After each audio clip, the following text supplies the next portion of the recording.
Hello everyone, আসসালামু আলাইকুম।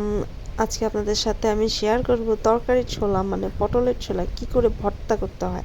আর এই ভর্তাটা যে এত মজা, 2 প্লেট ভাত অনায়াসে খেয়ে ফেলা যায়।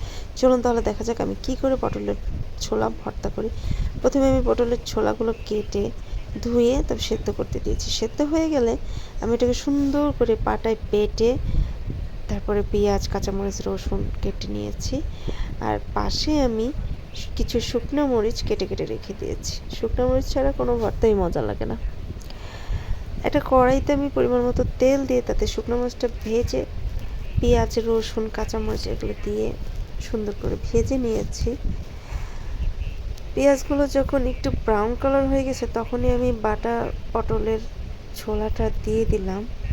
অনেকে পটলের ছোলার মধ্যে হয়তো চিংড়ি মাছ দিয়ে থাকেন বা শুটকি দিয়ে থাকেন অথবা অন্য কিছু দিয়ে থাকেন, কিন্তু আমি শুধু পটলের ছোলাটাই ভর্তা করলাম।